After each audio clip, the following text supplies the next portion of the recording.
지금 풀는 기출문제는 2020년도 1회 기출이에요. 그러니까 2월 달 시험이다 이렇게 보시면 될 것 같고 2020년도 같은 경우 코로나 때문에 4월 달 시험을 연기하다가 끝내는 취소가 돼 버렸어요. 그래서 4월 달에는 시험이 없었고 6월 달부터 이제 보는 시험.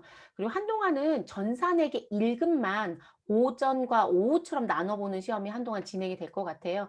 응시자가 제일 많은 급수가 전산에게 1급이거든요. 그러다 보니까 이제 9시에 보는 분들이 있고 그리고 뒤에 보시는 분들이 있겠죠. 그렇게 나뉘어서 볼 예정이라고 보시면 될 것 같아요.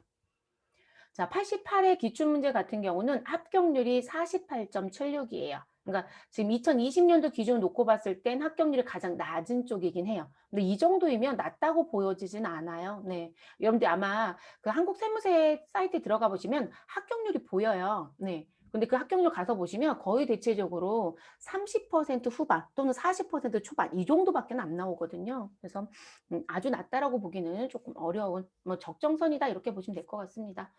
첫 번째 문제부터 들어가 볼게요. 다음 자료에서 설명하는 재고 자산의 평가 방법은 이건 무슨 얘기냐면 우리 결산하실 때 기말에 남겨져 있는 금액은 남겨져 있는 수량, 그 수량은 실제 수량이죠. 그래서 실제 수량에 단가를 곱해서 금액 계산하는 거죠. 그럼 그 단가를 결정하기 위한 우리 가정이 있죠. 선입선출법, 후입선출법, 총평균법, 이동평균법, 개별법 뭐 이런 식의 그 부분에 대한 내용을 찾아라 이 얘기예요. 그 특징을 갖고 있는 걸. 그래서 나온 부분.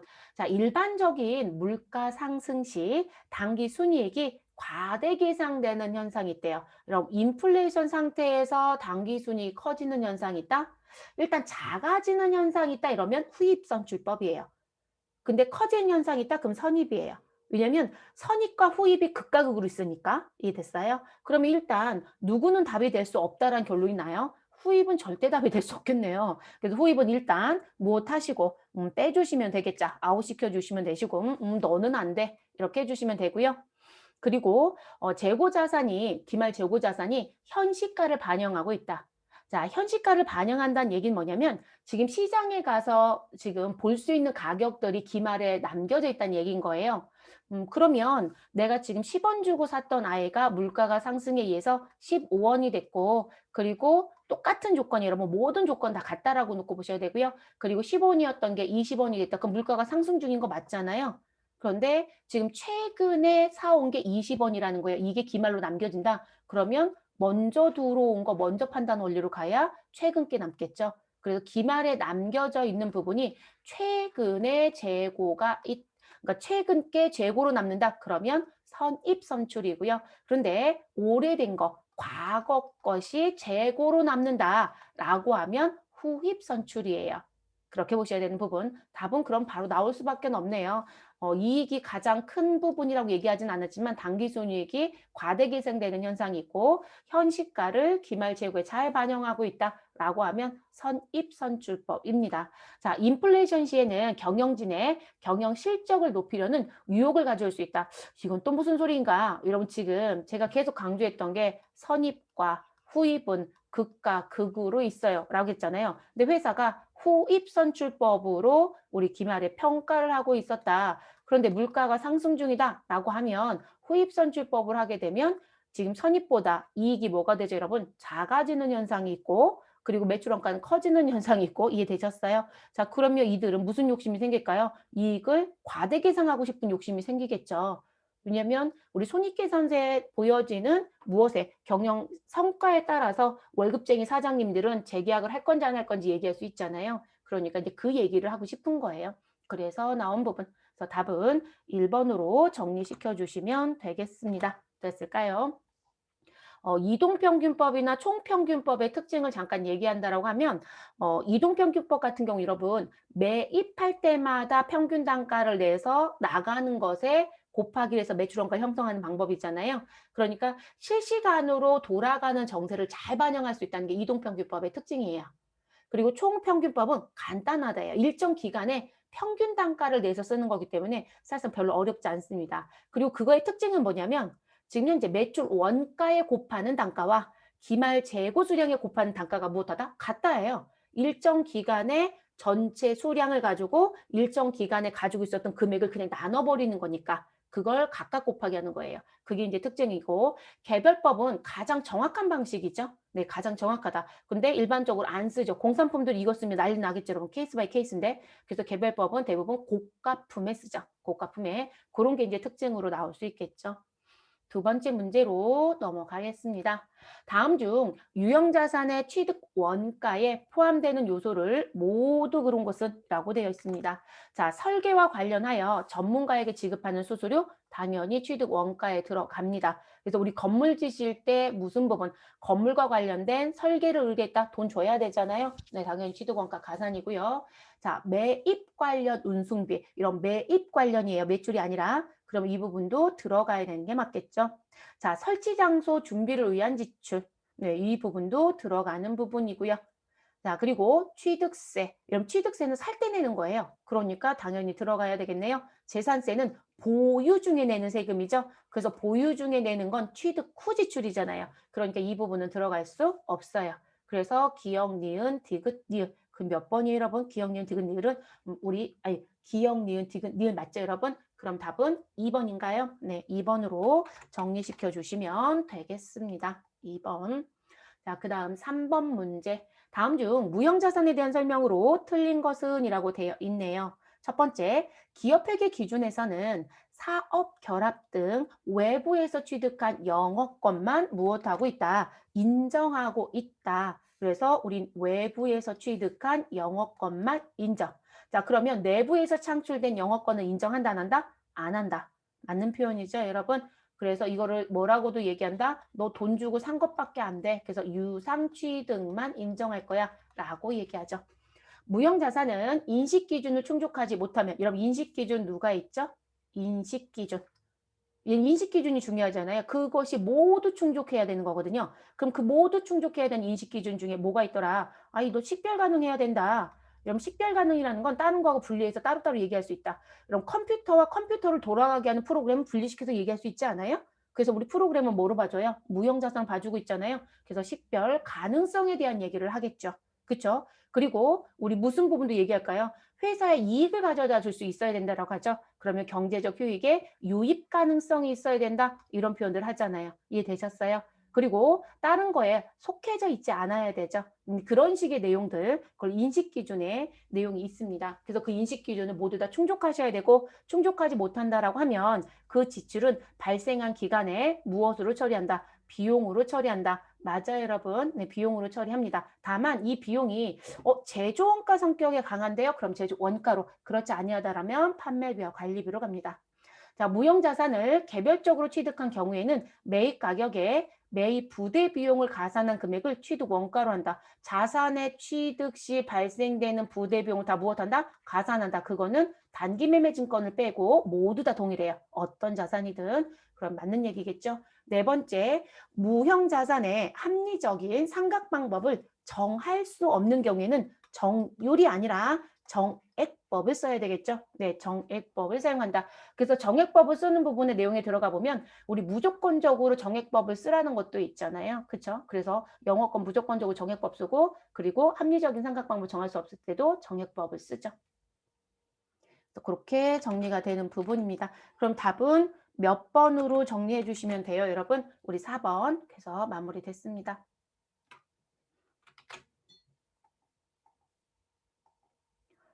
유가증권 문제네요. 다음 문제는 자, 유가증권에 대한 설명으로 틀린 것은 이라고 되어 있고요. 자, 첫 번째 단기 매매 증권에 대한 미실현 보유 손익은 자, 이 부분은 단기 매매 증권 평가 손익을 말하겠죠. 그럼 평가는 사실상 내 손에 쥐어진 돈은 없어요. 그러니까 미실현 보유 손익이 맞습니다. 자, 그러면 이 보유 손익은 기타 포괄 손익 누계액으로 간다? 아니죠, 여러분. 우리는 영업과 관련이 없다라고 해서 손익계산서 개정인 영업 외 손익으로 처리한다라는 게 맞겠죠. 답은 1번입니다. 두 번째, 단기매매 증권이 시장성을 상실한 경우. 그래서 단기매매 증권 정의가 이렇게 얘기하잖아요. 자, 단기매매 증권으로 분류할 수 있으려면 단기적인 시세 차익이란 표현은 맞아요. 그래서 내가 단기간에 시세 차익을 목적으로 빈번하게 무엇을 매도와 매수를 하고 있고 시장성을 반드시 갖고 있어야 된다고 얘기합니다. 그래서 시장성이 없는 유가증권 단기 매매 증권으로 분류할 수 없어요, 여러분. 시장성이 없다는 얘기는 우리 증권 시장에서 거래 안 되는 거예요. 모든 회사가 상장 법인은 아니잖아요. 그렇죠? 코스닥 코스피에서 움직이지 않는 건 비상장들, 그 부분은 시장성이 없는 주식이에요. 그러면 단기 매매 증권 못 들어갑니다. 그러면 매도로 가야 되겠죠? 그리고 시장성을 무엇한 거? 상실한 것도 어디로 간다? 매도로 갑니다. 그래서 매도 가능 증권은 시장성이 있는 것과 시장성이 없는 것을 모두 다 가지고 있더라. 이렇게 기억하시고, 자, 요 얘기 나왔으니까 하나 더 얘기를 해볼게요. 여러분, 단기 매매 증권을요, 지금 내가 매도 가능 증권으로 분류 변경할 수 있어요. 시장성 상실 빼고 분류 변경. 가능하다, 불가능하다? 불가능해요, 여러분. 못한다. 그럼 매도 가능 증권을 단기 매매 증권으로 분류할 수 있느냐? 안 돼요, 여러분. 이유는 단기 매매 증권에 대한 미실현 보유 손익은 어디로 가고? 손익계산서. 자, 매도 가능 증권의 미실현 보유 손익은 어디로 가고? 재무상태표의 자본으로 가요. 이익 조작성에 문제가 있죠. 그래서 허용하지 않습니다. 그래서 분류 변경할 수 없다가 원칙. 거기에 뭐가 붙는 거예요? 다만 얘가 무엇을 시장성을 상실하면 너 위치 바꿔줘야 돼. 이렇게 얘기하는 거예요. 그렇게 연결해서 가져가신 게 정상적인 부분입니다. 그러면 이 분류 변경의 적정성은 언제 보냐면 우리 결산할 때 보는 거고요. 그럼 그 결산하실 때 나 매도 가능 증권으로 갖고 있었던 거 만기 보유 증권으로 분류 변경하고 싶네. 나 만기 보유 증권을 갖고 있었던 거 매도 가능 증권을 분류 변경하고 싶네. 자, 이 둘의 관계는 된다 안 된다? 된다예요, 여러분. 네, 매도는 만기로, 만기는 매도로 들어올 수 있습니다. 그들은 변경이 가능하다라고 얘기해 주시면 될 것 같아요. 자, 그리고 또 하나 우리 매도 가능 증권이랑 만기 보유 증권 나올 때 여러분 항상 무슨 글씨를 얘기해요? 매도는 장기간 보유하겠다라고 얘기하죠. 장기간이니까 얘는 유동이다, 비유동이다? 비유동 자산으로 들어가는 거고 그 비유동 자산에 무슨 자산으로 우리는 시세 차익이 목적이에요 라고 하는 투자 자산으로 들어가는 거겠죠. 됐을까요? 그리고 만기 보유 증권은 뭐라고 얘기해요, 여러분? 나는 만기 때까지 못하겠다. 갖고 있을 의사와 능력이 있다. 의사와 능력이 다 있어야 돼요, 여러분. 능력은 의사는 마음가짐이에요. 그러니까 마음만 있다. 근데 능력은 없대요. 돈이 없다는 얘기예요, 여러분. 그럼 문제가 돼요. 그리고 왜냐면 만기 쪽으로 들어가는 애가 누구밖에 못 들어가요. 만기로 들어가는 증권은 형태상 분류에 해당되는 건 채무증권밖에 못 들어가요. 근데 제가 사전에 자본하고 사채 얘기했던 때 뭐 말씀드렸었냐면 내가 주식을 발행한다라고 했을 때 최소로 발행하는 금액 우리 그 밑으로 내려가면 안 되거든요. 최소 발행 금액이 뭐였다고 했냐면 우리는 한 주당의 가격이 100원으로도 발행할 수 있다고 했어요. 근데 사채는 10,000원이라고 했어요. 그러니까 우리가 그렇게 발행하지도 않지만 이해되셨어요? 그렇기 때문에 금액이 크게 움직인다라고 했었죠. 그러니까 내가 능력이 없으면 만기로 보유 못하더라는 거죠. 그래서 능력까지 얘기를 하는 거예요. 그러면 이 부분도 내가 만기까지 가지고 있겠다라고 했으니까 장기다, 단기다. 장기다. 그럼 사채는 1년짜리 없어요. 그래서 사채가 무조건 비유동에 있는 이유가 기본적으로 통용되고 있는 사채의 만기가 몇 년이다? 3년을 가장 많이 써요. 1년은 아예 없습니다. 그래서 무조건 비유동 분류했던 거고 그러면 이렇게 들어왔다. 그럼 우리는 누구처럼 우리 매도처럼 똑같이 비유동에 투자로 들어갔겠죠. 제가 이거 왜 얘기할까요? 여러분 매도하고 만기가 지금 매도도 채무증권 들어갈 수 있죠, 여러분.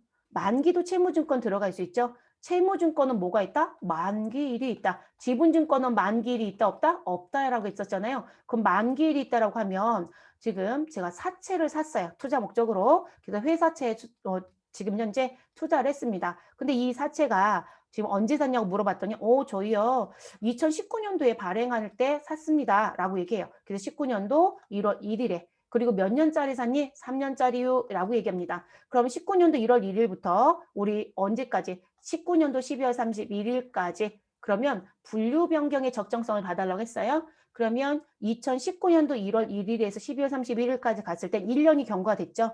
그럼 제가 3년짜리를 샀다라고 했으니까 그러면 우리는 지금 2019년도 상태에서는 만기가 몇 년 남았다고 봐야 된다? 2년. 그러면 여전히 어디에 있어도 돼요? 넌 투자 자산이야. 이렇게 보겠죠? 그런데 또 1년이 경과가 됩니다. 그래서 몇 년도? 2020년도 12월 31일 보고기간 종료를 봤더니 우리는 또 1년이 경과됐네요. 그러면 만기는 몇 년밖에 안 남겨져 있다? 1년. 그러면 보고기간 종료로부터 만기가 1년 이내 도래하면 얘는 유동이다, 비유동이다? 유동으로 올라가야 되는 거죠. 투자는 비유동이었어요, 여러분. 그러면 너는 지금 비유동에서 어디로? 유동으로 위치를 바꿔줘야 되는구나. 그게 분류 변경이에요. 이것도 봐야 되는 거예요. 그래서 유동으로 바꿔주셔라. 됐어요. 근데 조심하실 건 문제가 이걸 나오면 이걸 너무 많이 버리고 가다 보니까 이 문제만 나오면 다 틀려요. 자, 그런데 이거 조심하실 게 뭐냐면 우리 매도 가능 증권 프로그램에 들어가면 코드가 2개가 떠요, 여러분. 만기도 2개가 뜨고요. 글자 2개 치고 엔터 치시면 그러면 매도 가능 증권을 예를 들면 우리가 프로그램이 들어갔더니 매도 가능 증권의 코드가 123번의 매도 가능 증권, 178번의 매도 가능 증권 이렇게 2개가 들어오더라는 거죠. 그럼 뒤에 있는 건 투자 여러분. 코드도 유동성에 맞춰서 만들어집니다. 앞에 있는 건 뭘까요? 앞에 있는 건 당좌 자산이에요. 됐나요? 근데 이름표는 다 뭐다? 매도예요. 자, 분류 변경은 해야 되는 건 맞습니다. 유동에서 비유동에서 어디로? 유동으로. 그런데 이름은 안 바뀌는 거예요. 위치만 바꾼다. 그럼 여기서 매도, 가능, 증권이라고 썼던 계정 과목이 유동으로 바뀐다고 해서 단기 매매 증권이 되는 게 아니라 그냥 뭐로 간다? 매도, 가능, 증권이라고 하는 이름표를 써요. 그러니까 계정 과목의 이름표는 변화가 없고 무엇이? 우리 투자해서 당좌로 올라가는 소위 말해서 코드를 바꿔주는 거예요. 이해되셨어요? 그래서 이것까지 다 포함해서 분류 변경이라고 하는 거예요. 그래서 12월 31일 현재 분류에 대한 부분이 적정한지를 봐라라고 얘기합니다.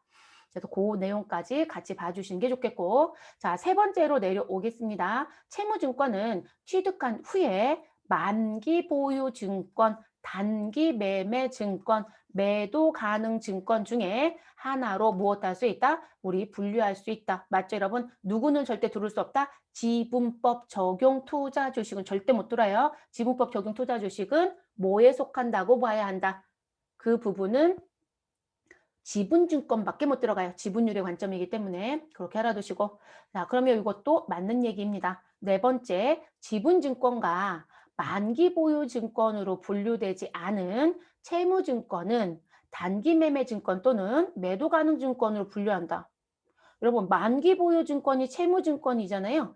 그럼 만기 보유 증권이 아닌 채무증권은 남겨져 있는 건 그러면 이 2개밖에 없는 거 아니에요? 그렇죠? 그러면 단기와 매도. 근데 단기 매매 증권하고 매도 가능 증권은 우리 여기 잠깐 지울게요, 여러분. 자, 우리가 채무증권은 만기 보유증권, 단기 매매증권, 매도 가능 증권이 분류 변경이 되죠. 그런데 우리는 지분증권이라는 것도 있었잖아요. 그럼 지분증권은 매도 가능 증권으로 가거나 단기 매매 증권으로 가거나 여기엔 없지만 제가 입으로 빨리 얘기했던 지분법 적용 투자 주식이라고 했던 부분. 자, 이렇게 분류할 수 있는 거예요. 이해되셨어요? 그럼 지금 4번의 얘기가 뭔지 아시겠죠? 만기 보유 증권으로 분류되지 않은 채무 증권. 그러면 얘 빠지면 2개밖에 없으니까 단기와 매도로 간다. 그리고 지분 증권은 지금 매도와 단기와 지분법에 간다. 이렇게 말씀드렸죠? 그러면 요 얘기 맞는 거죠. 다른 말로 돌려서 얘기하면 단기 매매 증권과 매도 가능 증권은 지분 증권과 우리 무슨 증권, 채무증권 모두 다 갈 수 있다. 이 얘기하고 똑같은 말이에요. 네, 그걸 이렇게 써준 거예요. 그래서 4번도 맞는 표현으로 이해하시면 되겠습니다. 저 답은 몇 번으로 정리하자? 1번. 5번째 문제, 사채 문제입니다. 자, 틀린 거 찾아달라라고 얘기했습니다. 자, 사채의 액면 이자율이 시장 이자율보다 더 크면 자, 그러면 액면 이자율이 10%이고 시장 이자율이 9%이다. 그럼 액면 이자율이 시장 이자율보다 더 크다는 표현이 되네요. 그러면 사채는 무슨 발행이 된다? 할증 발행이 되겠죠. 반대이면 무슨 발행이 되고요? 할인 발행이 되고 같으면 액면 발행이 되고 자, 사채 발행 시 발생한 비용은 발행가액에서 무엇한다? 차감한다. 맞죠, 여러분? 네, 그래서 별도 비용 처리 못해요. 그래서 우리가 증자한다라고 하는 주식의 발행과 우리 사채 발행과 관련해서 발생되는 발행 비용은 모두 다 발행가액에서 직접 차감한다. 그래서 액면 발행했던 상태가 이 발행비 때문에 뭐가 되기도 하고 할인 발행이 되기도 하고 할인 발행했던 사람이 우리 할인 발행의 차금이 무엇할 수도 있고 더 증가할 수도 있고 자 할증 발행했던 사람이 무슨 부분 우리 할증과 관련된 금액이 줄어들거나 또는 할인으로 돌아갈 수도 있어요. 할인 들어가는 게 이상한 거 아니에요, 여러분. 그렇게 갈 수도 있으니까. 그래서 그 형태들이 바뀌는 게 그런 이유.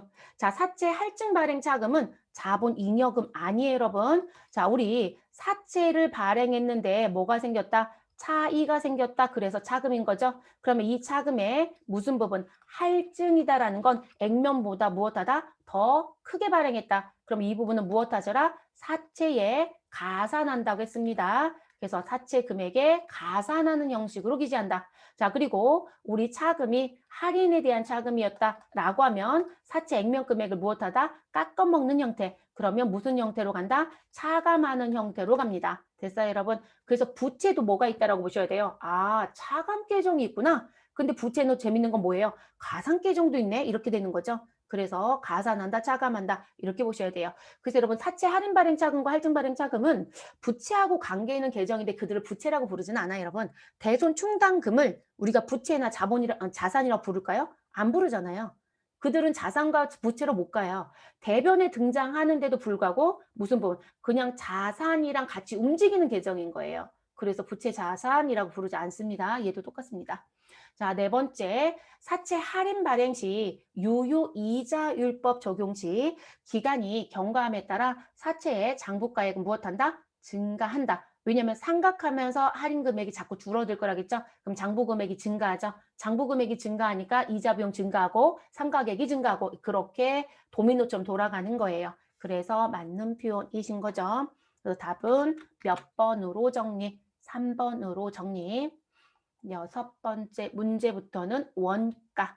자, 공장에 설치하여 사용하던 기계가 고장이 나서 처분하려고 한다라고 얘기를 합니다. 그러면 취득 원가는 200만 원이고요. 자, 그리고 고장 시점까지 감가상각 누계액은 150만 원. 자, 동기계를 바로 처분하게 되면 60만 원에 처분할 수 있고 우리 고쳐서도 처분할 수 있나 봐요. 그래서 10만 원에 수리비를 들여서 처분하게 되면 80만 원에 처분할 수 있다. 근데 참 뜬금없습니다. 기회비용을 물어보는 게 아니에요. 이런 대안이 두 개잖아요. 그럼 내가 위에 있었던 거 그냥 처분한다는 걸 A로 놓고 아래에 있었던 걸 B라고 놓는다라고 하면 내가 B를 선택했다라고 하면 A가 지금 뭐예요? 선택받지 못한 거죠? 그럼 얘가 기회비용이 되는 거거든요. 60만 원이. 이해되셨어요?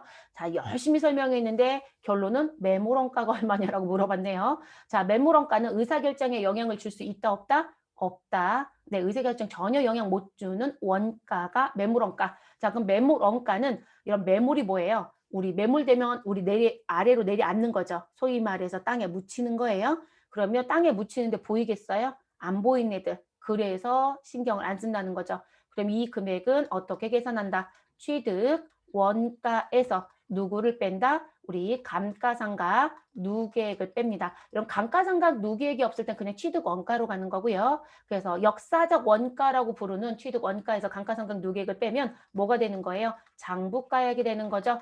이 장부가액이 뭐가 된다? 이게 매물원가예요. 그러면 지금 취득 원가는 얼마이고 200, 감가상각 누계액은 150, 그럼 매물원가는 얼마이다? 50. 답은 몇 번? 2번이 되겠죠. 이렇게 정리해 주시면 되는 부분. 7번째 문제. 다음에 원가 특성에 대한 설명으로 틀린 것은 이라고 되어 있습니다.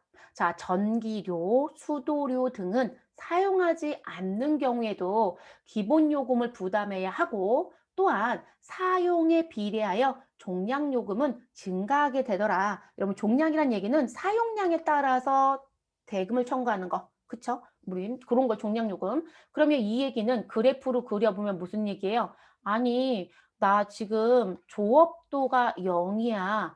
그런데 나는 무엇 된다? 일정 부분만큼 총 원가라고 하는 아이가 발생이 되더라는 거예요. 그 돈을 내라고 하더라는 거죠. 이해되셨어요?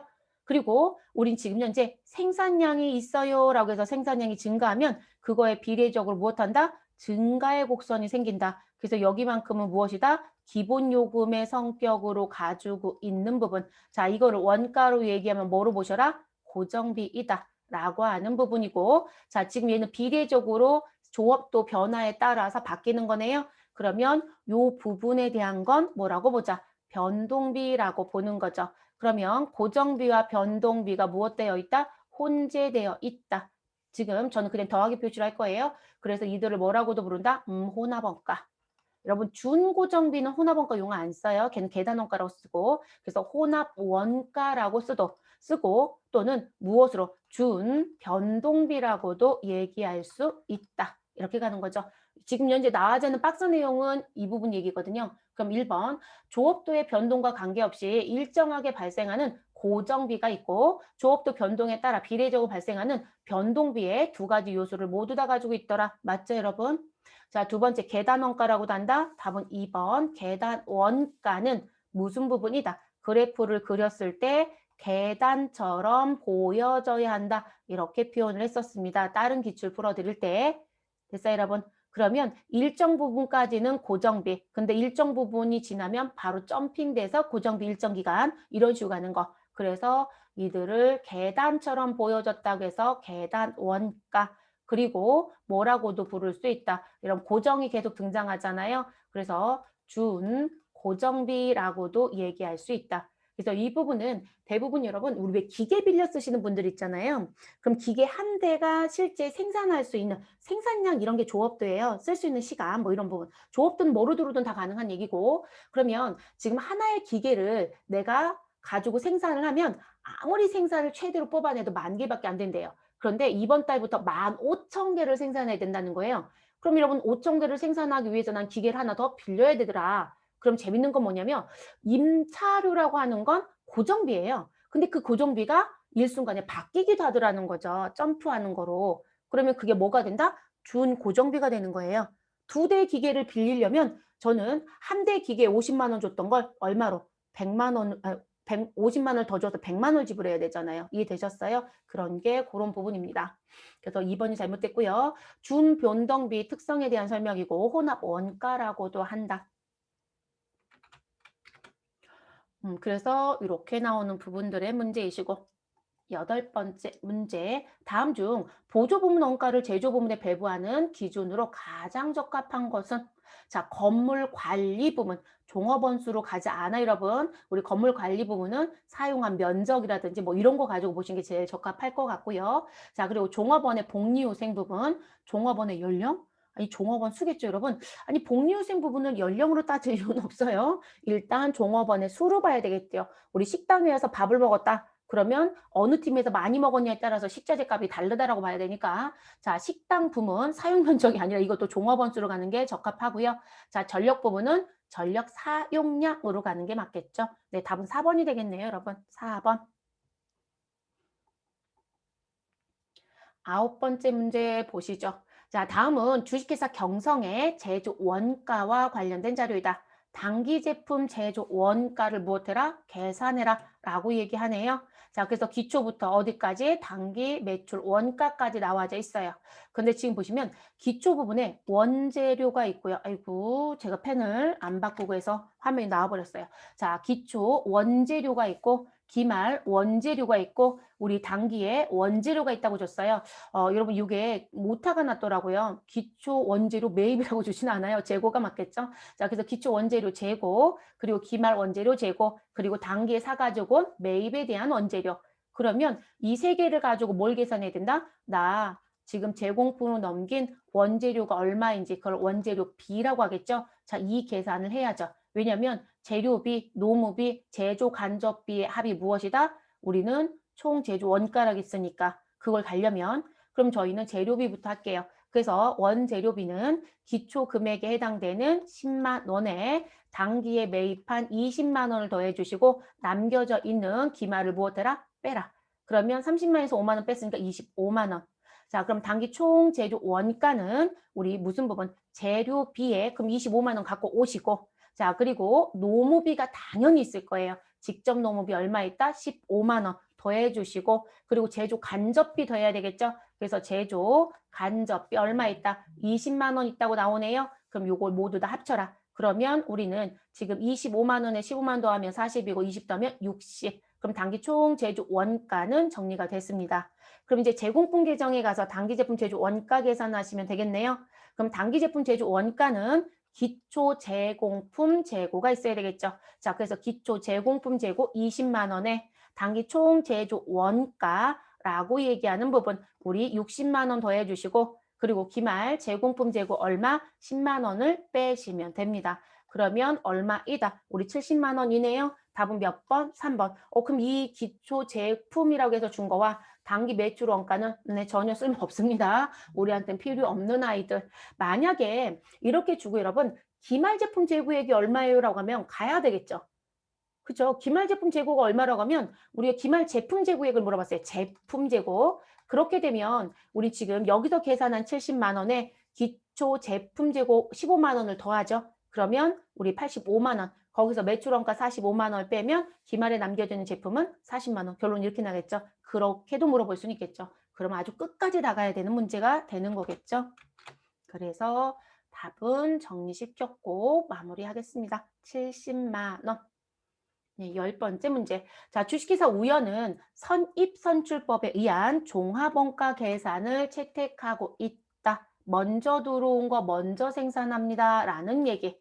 자, 단기 가공원가 전 공정에서 균등하게 발생하고 있다. 그러면 우린 뭐로 간다? 주어진 완성도를 가라. 라고 얘기했어요, 여러분. 그래서 주어진 완성도. 그러면 지금 아래를 봤더니 우리 기초의 완성도는 전기에서 넘겨받을 때 75%는 만들어서 왔네요. 그럼 25%만 투입했다라는 의미가 될 거고 기말은 40%는 완성되어 있고 우리 나머지 60%는 미완성 상태이다. 이렇게 보시면 되고요. 자, 그래서 완성품 이 부분에 대한 완성품 한상량 단위당 원가가 얼마이다? 우리 12,000원이다 라고 줬어요, 여러분. 우리 완성품 한상량 단위당 원가는 발생된 무슨 부분? 원가가 있었겠죠? 그 원가를 완성품 한상량으로 나누면 단가가 나오겠죠? 그걸 그렇게 부르는 거고요. 자, 그리고 이 경우에 다음에 나와져 있는 자료에 의해서 단기 가공원가 발생액을 무엇해달라? 계산해달라라고 얘기하네요. 그러면 일단 누구에 대한 부분이 필요하다? 여러분 완성품 한상량부터 계산해야 우리가 역으로 갑니다. 그럼 완성품 한상량을 계산해 보죠. 그럼 완성품 한상량은 지금 나와져 있는 부분 가지고 정리해 보시면 일단 이런 선입선출법이에요. 자, 그럼 일단 완성품 수량을 파악하시고 그래서 완성 수량은 몇 단위가 있다? 3,200 단위가 있네요. 그래서 완성 수량 3,200 단위에 기말 제공품에 대한 완성품 수량을 환산해야죠. 그래서 700개를 투입했지만 40%밖에 안 되기 때문에 우리 얼마? 너가 처음부터 얼마를 투입했으면 280개를 투입했다라면 넌 100%가 됐을 거야. 그게 환상량의 의미죠. 자, 그래서 그 부분을 더해 주시고 그리고 우리 무슨 부분? 완성품에 들어가 있는 기초 수량에는 75%는 지금 들어간 게 아니라 25%만 들어간 거니까 우린 75%를 빼주면 되는 거죠. 그래서 400단위 곱하기 75% 계산한 걸 무엇 하셔라? 빼주셔라. 이렇게 되는 거죠. 그러면 몇 단위가 나오더라? 3,180단위가 나옵니다. 됐어요, 여러분. 제가 아까 뭐라고 했냐면 이 완성품 항상량 단위당 원가라고 하는 건 우리가 발생된 원가가 있다. 그 원가를 누구로? 우리 완성품 항상량 소량으로 나누면 단가가 나옵니다. 라고 했어요. 지금 여기서 이거 물어보고 있는 거잖아요, 여러분. 그러면 수량은 계산했잖아요. 단가는 나와 있죠. 두 개 무엇하면 돼요? 곱하면 되겠죠. 그래서 단기 가공원가 발생액은 완성품 한상량의 단위당 원가라고 하는 부분을 곱해라. 그래서 3,180단위에 12,000원. 그럼 3,816만 원이 단기에 발생된 가공원가입니다. 됐어요? 그래서 답은 몇 번이다? 1번이 되겠죠. 이렇게 가는 부분. 만약에 여러분 이 문제를 주고요. 뭘 물어볼 수도 있냐면 이렇게 물어볼 수도 있어요. 기말 제공품 재고액이 얼마이냐. 그러니까 기말 원가를 계산을 하고 할 수 있어요. 그럼 그 기말 원가 어떻게 계산하시죠? 기말 원가? 그럼 기말 원가는 자 지금 기말 제공품이 700단위가 있고 완성도가 40이에요. 그러면 얘가 처음부터 제가 아까 그렇게 말씀드렸어요. 무슨 부분 100%가 되려면 처음부터 280 개를 투입했다라면 너는 기말에 남겨도 되는 게 없을 거야. 이런 게 환상량이에요. 그럼 그 환상량에 완성품 환상량으로 나와져 있는 수당에 누구를 단가를 곱하는 거예요, 여러분. 12,000원. 그러면 뭐가 나올 것이다? 기말에 대한 금액이 나온다. 이렇게 봐주시면 됩니다. 됐어요? 근데 그 부분 계산하는 문제가 나오면 이렇게 계산하는 부분. 이거 계산하시라고 했더니 700개 곱하기 12,000원 이렇게 하신 줄 아시더라고요. 아니에요. 완성된 수량에다 곱하는 거예요. 완성된 수량처럼 인식하는 거로. 그래서 완성품 환상량에 곱한다라고 알아두셔야 되겠습니다. 그 다음 문제로 넘어가 보시죠. 11번째 문제. 다음 중 부가가치세법상 재화공급의 특례. 여러분 재화공급의 특례라고 나오면 간주공급 이렇게 생각하시면 됩니다. 그래서 우리가 재화의 공급은 실질 공급과 간주 공급이 있었다. 근데 그 간주 공급이 특례 규정이라고 봐야 되거든요. 자, 그 부분에 해당하지 않는 것을 찾아달라고 하네요. 단 아래 보기에서는 모두 구입 시 정상적으로 무엇하였다? 매입세액을 받았다라고 가정한대요. 우리 간주 공급의 기본 전제가 뭐죠, 여러분? 기본 전제. 나는 당초에 매입세 공제를 받았다 안 받았다? 받았다. 안 받은 거는 아예 안 따진다고 했잖아요. 그러니까 이 전제 준 거고요. 첫 번째, 자기의 과세 사업을 위하여 구입한 재화를 그럼 매입세 공제 받았을 거고요. 자기의 면세 사업에 사용하였다. 면세는 매출세액이 없어서 공제받을 수 있다 없다? 없다. 그럼 이러면 과세로 사와서 면세로 전향했으니까 얘는 무엇해야 돼요? 다시 토해내셔야 되겠죠. 그래서 이거를 우리가 뭐라고 부른다? 자기 사업을 위해서 썼다라고 얘기한다고 했죠. 그래서 나오는 부분이고요. 두 번째, 직접 제조한 과세제와 1인당 연간 10만 원 이내를 직원의 생일 선물로 제공했다라고 하는 부분. 여러분 이것도 들어올 수 있죠. 이거는 개인적으로 썼다 이런 식의 표현을 쓸 수 있죠. 네, 그래서 우리는 이건 자기 사업을 위해서 쓴다라면 얘는 개인적으로 쓴 부분. 그럼 이 부분도 들어오는 건 맞아요, 여러분. 그런데 지금 여기서 중요했던 건 이거예요. 1인당 연간 10만 원 이내. 자, 10만 원까지는 간주 공급으로 본다 안 본다? 안 본다고 했어요, 여러분. 그래서 우리가 10만 원까지는 문제가 없고요. 이 10만 원을 무엇하게 되면 초과하게 되면 이 초과한 금액에 대해서 초과액부터 무엇한다? 간주 공급으로 가는 거예요. 쉽게 생각하시면. 그래서 지금 해당되지 않는 건 2번이 되는 거예요. 그러니까 대부분들 이걸 용어만 땄던 분들은 답이 없는데라고 생각하셨을 수도 있을 것 같아요. 그래서 이 부분 이렇게 기억하시고요. 자, 요거 세법이 2021년도부터 이제 바뀌어요. 1월 1일자로. 근데 어떻게 바뀌냐면 이게 실제 이제 현실에 가서 보니까 이 부분에 직원 생일 선물이란 부분의 용어랑 뭐 경조사비라든지 이런 용어를 같이 썼거든요. 그래서 이게 법령의 용어는 경조사비 등에 이렇게 돼요. 그래서 그 등에 경조사도 들어오고 직원의 생일도 들어오고 창립기념도 들어오고 들어올 수 있는 게 많아요. 그런데 이걸 따져보니까 경조사는 횟수가 많지 않아요, 여러분. 결혼을 여러 번 하진 않겠죠. 그럴 수도 있을까요? 자, 어찌됐든 보편적인 사람들은 결혼 한 번, 죽는 것도 한 번, 아이가 태어나는 건 아이가 많으면 여러 번 태어나겠지만, 그러니까 이 경조사라는 건 사실상 한 사람한테도 자주 일어나는 일도 아니고 이게 많지 않더라는 거죠. 그래서 2021년도부터는 이걸 구분하자. 그래서 경조사와 관련된 부분을 구분하고요. 경조사, 그래서 경조사 10만 원 이내 이렇게 아예 떼요. 됐어요, 여러분? 그럼 결혼하고 뭐 이런 부분인 거예요. 그리고 무슨 부분? 명절이라든지 무엇에 대한 부분? 명절과 기념일 등이라는 용어를 또 등장시켰어요. 기념일 등. 그럼 등자가 붙었네요. 그래서 이 부분도 얼마까지? 10만 원까지. 그러면 한 사람을 기준으로 놓고 보면 연간 얼마까지 가능할 수도 있어요. 20만 원 이내까지도 가능해요. 근데 이 두 개를 더하진 않아요, 여러분. 법에서 문구를 구분시켰다는 건 각각 보라는 얘기예요. 됐어요? 자, 그래서 경조사로 10만 원, 그리고 명절과 기념일 등의 10만 원. 그래서 나온 부분. 그리고 똑같이 이게 무엇 된다라면 초과된다라면 무엇 하겠다? 간주 공고를 보겠다. 제가 각각 보라겠으니까 경조사에서 초과된 거 있으면 우리 명절이나 기념일에 초과된 거 있으면 이렇게 가겠죠. 그러면 명절은 대표적인 게 누굴까요? 설날. 하나 더 있어야죠, 여러분. 추석. 자, 이 두 개밖에 없죠. 자, 기념일은 뭐가 있을까요? 기념일. 여러분 제가 기념일 아까 얘기할 때 무슨 부분 얘기했었냐면 창립기념. 됐어요, 여러분? 자, 그리고 우리 생일. 생일이 여기 들어요, 여러분. 됐어요? 일단 법에서는 이 네 개까지만 얘기해놨어요. 등자가 붙었는데 이게 사실상 인정이 될 수 있는 여지가 있으면 인정을 할 거예요. 근데 어쨌든 법령에 나와 있는 글씨로 대부분 판별을 합니다. 그래서 이렇게 구분이 될 예정이에요. 지금 2번 문제는 크게 문제될 게 없어요. 어차피 직원의 생일 선물로 준 거이고 10만 원 이내 금액이라고 했으니까 이 부분은 무엇으로 보지 않는다? 재화의 간주 공고를 보지 않는다. 그래서 답은 몇 번이 된다? 해당하지 않는 거 찾으라겠어요, 여러분? 2번. 자, 세 번째, 과세 사업자가 사업을 폐업할 때 잔존하는 재화, 폐업 시 잔존재화라고 부르죠? 네, 이 부분은 간주공급 맞습니다. 자, 네 번째, 특정 거래처에 선물로 직접 제조한 과세재화를 제공하였다? 여러분, 우리 사업을 증진할 목적을 줬겠죠? 네, 사업상의 증여라고 얘기하죠. 그래서 우리 들어오는 부분, 답은 2번으로 정리시켜 주시면 되겠습니다.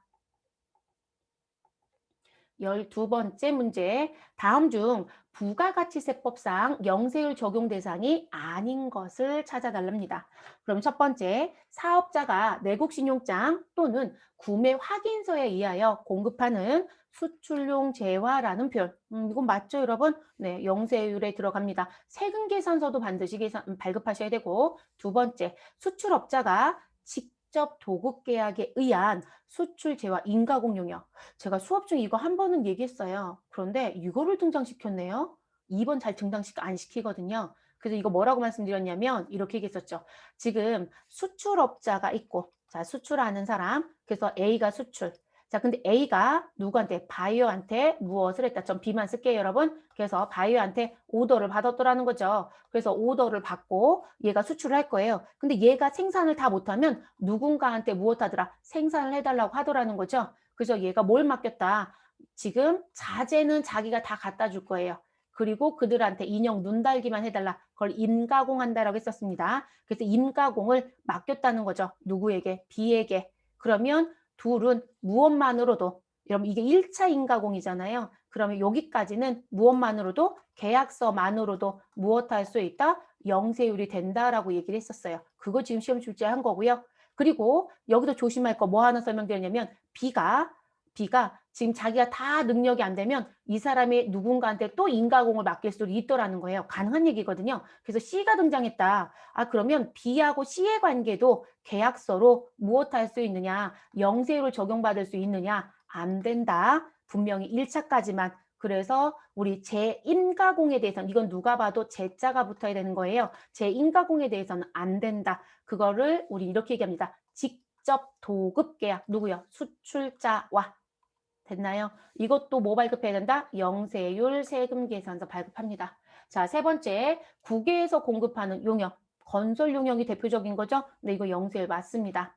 네 번째, 수출업자가 타인의 계산으로 대행 위탁 수출을 하고 받은 수출 대행 수수료.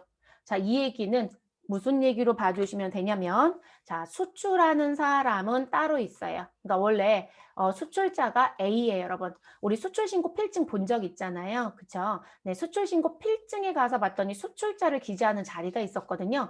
그러면 일반적으로 자기가 수출자이고 자기가 만들었으면 이 자리가 다 똑같아요. 그래서 대행자, 수출자, 제조자가 모두 다 A로 갈 거예요. 그런데 이상하다. 수출자는 A인데 대행은 B가 했대. 이런 식으로 나올 수도 있거든요. 가능한 얘기예요. 그러면 실질적으로 수출자는 A인데 얘가 수출을 할 수 없는 여건이 있어서 누구한테? B한테 무엇하였다? 위탁하였다예요. 그러니까 이 사람은 대행만 해주는 거예요. 대행만. 그러면 이 둘의 관계가 영세율 적용이 되느냐? 아니요. 이건 무조건 과세예요. 그리고 세금 계산서 과세로 발급합니다. 그래서 이 부분은 무엇으로 간다? 과세 세금 계산서 발급하는 부분으로 간다. 그래서 영세율 적용이 안 돼요. 그래서 답은 몇 번? 4번으로 정리하실 것. 요건 처음 보는 용어가 있을 수도 있을 것 같아요. 왜냐면 우리가 기본적으로 1번하고 3번은 자주 봤던 문제들이거든요. 시험 문제를 좀 풀어보시면. 근데 나머지 문제는 그렇게 많이 냈던 지문은 아니에요. 자, 13번째. 다음 중 부가가치세법상 납부세 계산 시 공제 대상 매입세액에 해당되는 것은 이렇게 된다는 얘기는 54 불공이 아닌 걸 찾아라 이 얘기하고 똑같은 거겠네요. 자, 대표자의 개인적인 구입과 관련된 부가가치세 매입세. 여러분, 이건 사업과 관련이 있어요, 없어요? 없죠. 그래서 우리는 사업 무관 지출이 되죠. 그래서 54 불공으로 가시고 계정 과목 뭐로 처리하자? 대표이사의 가지급금으로 처리해야 되겠죠. 자, 두 번째 공장 부지. 우리 그리고 택지. 이런 공장 부지, 택지 뭐라고 얘기해요? 토지. 자, 그래서 토지의 조성 등에 관련된 부가가치세 매입세. 자, 여러분 토지는 면세죠. 토지를 쓰기 위해서 들어간 돈이에요. 그럼 토지 취득 원가로 가야 되니까 뭐가 된다? 아이고 매입세 공제 못 받네요. 라고 얘기하는 거죠. 이걸 우리가 토지의 자본적 지출이라고 표현을 하죠. 그래서 자본적 지출. 자, 계정 과목 뭐로 처리하시면 돼요, 여러분? 불공제 처리해 주시고 우리는 계정 과목은 토지로 가시면 되죠. 자, 세 번째, 렌트카 업에 영업에 직접 사용되는 승용 자동차 와 관련된 부가가치세 매입세. 자, 여러분, 렌트카 업이라는 건 자동차를 빌려주는 사람이죠. 그쵸? 그럼 이 사람은 자동차가 없으면 사업을 할 수 있어요, 없어요? 없어요, 여러분. 그래서 이 렌트카 업의 승용차는 뭐가 된다? 아, 이거는 영업용 자동차가 되는 거죠. 영업용. 우리 영업용과 비영업용 다르다고 했어요, 여러분. 우리 대표이사가 타고 다니는 자동차는 비영업용. 근데 돈벌이 용도로 쓰는 거. 그러면 렌트카라든지 또는 우리 택시 하는 회사들, 운수업이라는 표현도 썼었고요. 그쪽에 쓰는 건 다 영업용. 그러면 공제가 된다 안 된다? 이 차량의 CC를 구분하지 않습니다. 무조건 공제. 그래서 답은 몇 번? 3번이 되겠네요. 자, 네 번째, 거래처 체육대회에 증정용으로 과세물품을 구입하시고 부가가치세, 매입세액이 있었대요. 여러분, 이건 사업상 증여죠? 네, 이 부분 공제 못 받습니다. 이거를 이렇게 얘기하죠. 우리는 접대라고 보겠다. 계정 과목도 접대비로 갈 거고요. 그래서 답은 3번으로 정리시켜 주시면 되겠습니다. 14번째 문제. 이거 조금 어려웠을 것 같아요. 다음 중 소득세법상 배당소득 중 그로스업 적용 대상이 아닌 것은 일단 여러분 우리가 그로스업을 한다라고 했었을 때 뭐라고 말씀을 드렸냐면 일단 외국에서 받는 배당은 그로스업을 할 수 없다라고 얘기를 했었어요. 근데 우리가 내국에서 받은 건 당연히 그로스업에 들어갈 거고요. 그러면 내국법인으로부터 받은 배당, 기본적인 배당인 거죠, 여러분. 그럼 그로스업 대상에 들어올 수는 있다, 없다? 아, 있다로 시작은 해야죠. 다만 이제 법인세가 발생했는지 안 했는지 뭐 이런 걸 따지는 건 있지만 그럼 요 부분은 들어올 수 있어요. 그리고 이건 배당 소득으로 보는 거고요. 자, 감자나 해산이나 합병이나 분할로 인한 의제 배당. 자, 요거 설명드릴 때 제가 뭐라고 말씀드렸었냐면 우리가 들여다 보셔야 되는 것 중에 하나가 뭐라고 말씀드렸냐면 주식 배당이라는 부분이 회계 처리 입장, 회계적인 입장에서는 지금 주식을 주는 사람 입장, 발행의 입장에서는 자본금을 증가시켜야 되기 때문에 회계처리를 한다. 근데 회계적인 입장에서 받는 사람은 회계처리를 하지 않는다. 당장 내 수중에 돈이 들어오지 않기 때문에. 근데 세법은 그걸 배당을 받은 것으로 본다, 안 본다? 본다라고 했어요. 그게 의제 또는 간주 이런 표현 썼었죠. 근데 이 부분도 배당소득으로 배당소득 중에 그로스업 대상으로 들어갈 수는 있어요. 네, 그래서 그 부분이고 자 법인세법에 따라 배당으로 처분된 금액 이것도 그로스업 적용 대상에 들어갈 수는 있습니다. 자 주식 발행 액면 초과액을 재원으로 한 의제 배당 여러분 이거는 뭘까요? 우리 주발초라고 얘기하는 부분. 그래서 주식 발행 초과금이 있었다는 얘기거든요. 자, 그거 정리하려고 무엇하였다? 우리 주식으로 정리했다. 이러면 이게 자본 잉여금에 있었던 거예요. 지금 분계를 보여드려야 더 이해가 날 것 같아서 이거 실질적 분계를 해보시면 대변에 뭐로 되어 있을 거냐면 자본금. 대구로 쓸게요. 그리고 주식을 할증 발행했으니까 우리는 주식 발행 누가 있을 것이다. 우리 주식 발행 초과금 50이라고 할게요. 그리고 차변엔 뭐가 있을 것이다. 돈 받은 조건. 우린 150 받았다. 이렇게 정리가 됐겠죠. 그러면 이 주식 발행 초과금은 자본 잉여금으로 50을 가지고 있는 거예요. 근데 주주들하고 뭘 결의하냐면 야 이거 자본 잉여금 여기에 있는데 이거 그냥 어디로 위치 좀 바꾸자. 전입하자 이렇게 표현하는 거예요. 이입하자 이런 표현 쓰더라는 거죠. 그래서 어디로 올리는 자본금으로 올려버리겠대요. 가능한 얘기거든요. 그러면 이 주식과 관련된 잉여금으로 있었던 주식 발행 초과금을 무엇해버린 거예요, 여러분? 우리는 주식으로 다시 나눠준 거예요. 그래서 자본 잉여금은 뭐가 되고 마이너스 50을 하니까 0이 되고 그리고 자본금은 뭐가 된다? 50이 플러스가 될 거예요. 그러니까 자본의 변화는 없고요. 위치만 바뀌는 거예요. 그런 식의 행위라고 보셔야 되거든요. 그럼 여러분 이익이 아니잖아요. 그쵸? 이익적인 부분이 아니죠. 그러니까 이 부분은 그로서 대상에 두를 이유가 있다 없다? 없어요, 여러분. 그래서 4번은 들어오지 못합니다. 어려운 부분이기도 합니다. 이 문제까지 내야 하나 싶기는 합니다. 어려운 문제를 냈네요.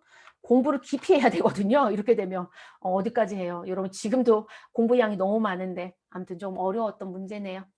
마지막 문제 보겠습니다. 자, 소득세법상 다음 자료에 의한 소득만 있는 거주자 김영민. 자, 2021년도 종합소득 금액을 계산하면 얼마인가? 단, 2월 결손금은 전기에 부동산 임대업을 제외한 사업소득 금액에서 2월된 금액이다. 여러분, 이 가로 문구가 중요하다, 안 중요하다? 중요하죠. 왜냐면 부동산 임대에서 발생된 전기 거다. 그러면 우리는 무엇할 수 없다? 타, 소, 득과 무엇할 수 없다. 우리 공제할 수 없다. 통산할 수 없다. 이렇게 되거든요. 그쵸? 근데 아니라고 했어요, 여러분. 그쵸? 아니라고 했으니까 얘는 지금 다른 소득에 생긴 이월이다 라고 보시면 되겠습니다. 자, 부동산 임대 외 사업소득에 2,500이 있고 근로소득금에 1,000이 있고 부동산 임대 사업소득금에 1,500이 있어요. 그리고 2월 결손금 얼마가 있다? 4,000. 자, 2월 결손금이 있으면 여러분 우리는 누구부터 정리해 나가시겠죠? 순서 점검합시다.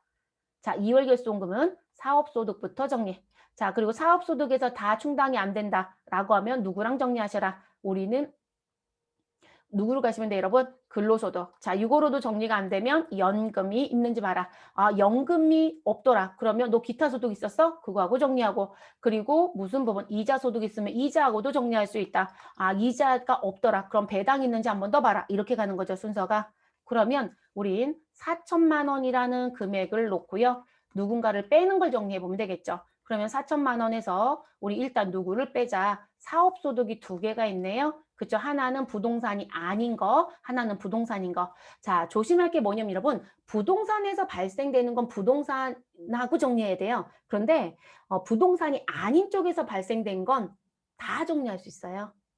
이해되셨어요? 그러니까 부동산만 자기들끼리 노는 거예요. 그렇게 생각하시면 됩니다. 그래서 이 4천만 원에 대한 부분 얘기할 때 이 사업과 이 사업 다 공제받을 수 있는 거예요. 그러면 우리는 일반적인 사업 2,500만 원 공제로 빼주시고 자, 그래도 여전히 2월 공제 금액이 남네요. 그러면 부동산 임대에 있었던 1,500만 원도 빼주셔라. 자, 여러분 그러면 이렇게 하고 얼마가 돼요? 우리는 2,500, 1,500 두 개 더하면 4,000이지 않아요? 그쵸? 그럼 0이 됐네요. 그러면 실질적으로 남는 금액은 누구만? 근로소득 금액만 남네요. 사실상 다 더한다라고 하니까 종합소득을 얘기하겠지만 그래서 종합소득 금액은 얼마이다? 1,000만 원이 된다. 이렇게 결론이 되는 거죠. 됐을까요? 그래서 나오는 부분. 그래서 이건 쭉 하나의 함정을 팠다라고 하면 아, 부동산 임대소득이 아닌 부분에서 발생한 2월 결손금을 부동산 임대소득에서 우리 공제받을 수 있느냐 그걸 알고 있는지까지 물어봤던 문제예요. 당연히 가능하다. 그래서 지금 나와져 있는 부분 저는 4천을 위에 놓고 뺐지만 이렇게 빼도 되죠. 여러분 전부를 더하고 4천을 빼서 여기가 양수이면 낼세금이 있다. 여전히 음수이다. 그러면 2월 결손금 그대로 남아져 있다. 아직도 남겨져 있다. 이렇게 보시면 되겠죠. 그래서 답은 1번이 됩니다. 됐을까요? 자, 이렇게 해서 우리 88회까지 기출 다 풀었습니다. 그래서 2020년도 기출은 다 풀었다라고 보시면 될 것 같아요. 그래서 이제 우리 다시 전산 실무 쪽으로 돌아가서 순차적으로 또 정리를 해보도록 하겠습니다.